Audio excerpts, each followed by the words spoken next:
Leonnatos, killed in action 322 BCE.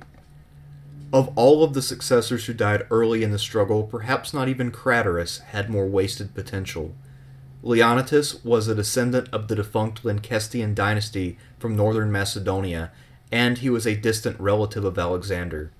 He and Alexander were probably very close in age and seemed to have been close friends who experienced only a few rough patches in their relationship.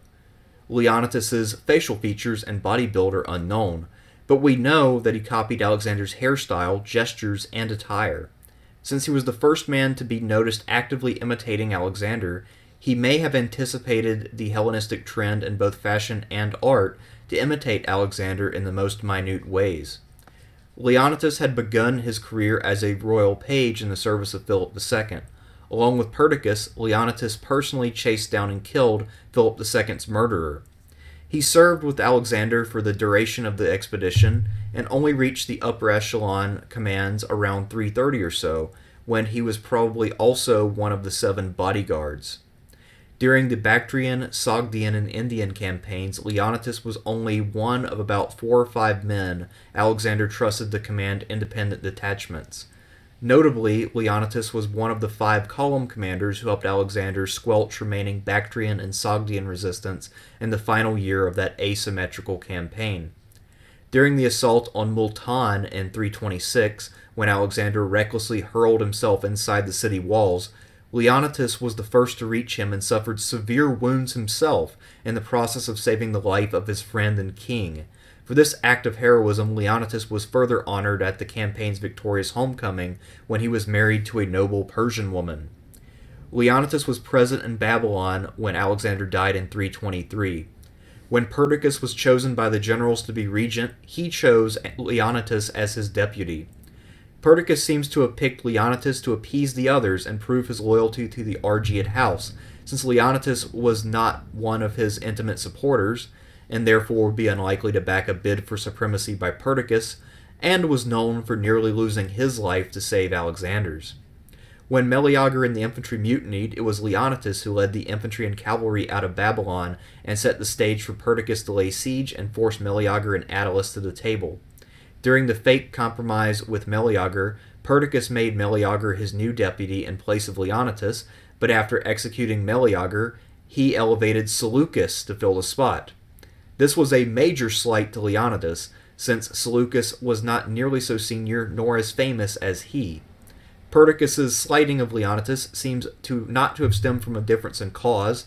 They were both advocates of the future Alexander IV, but rather from the fact that Perdiccas saw Leonnatos as a rival for the leadership of that faction. Leonnatos was then assigned to be the satrap of the Hellespontine Phrygia, an important posting where he would control the largest crossing point between Europe and Asia.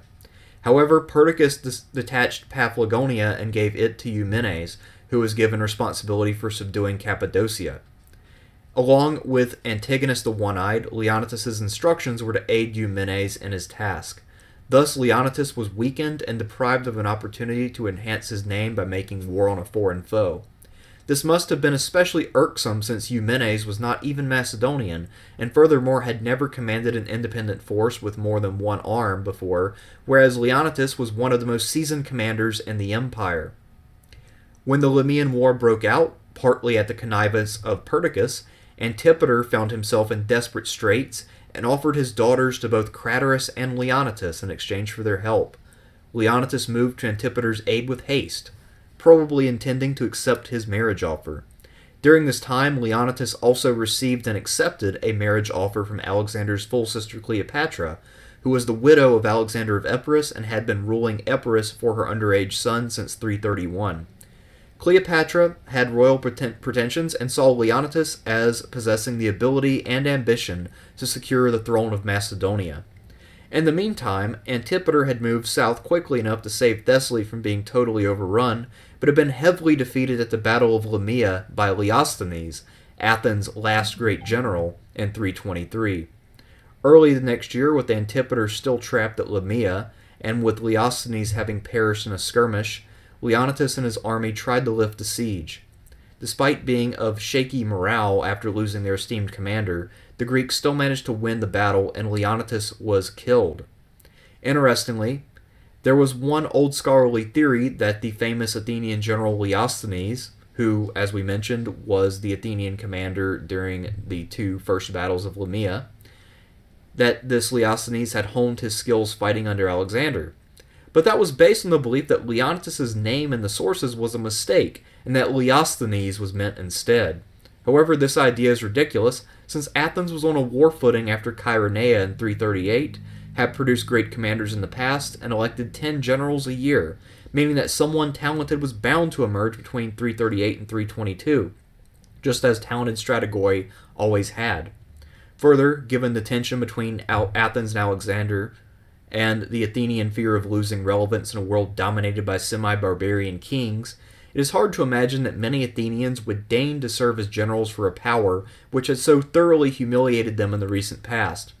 His own misgivings about the Athenians and history of not using Greek generals for important roles in his campaigns means that it is equally unlikely that Alexander would offer such a position to an Athenian like Leosthenes.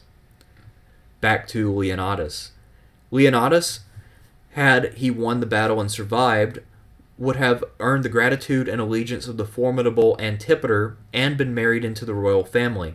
His failure and death allowed Craterus to fight and win at the Battle of Cranon, thus mostly ending the Lamian War and cementing his reputation as the best Macedonian general in the West.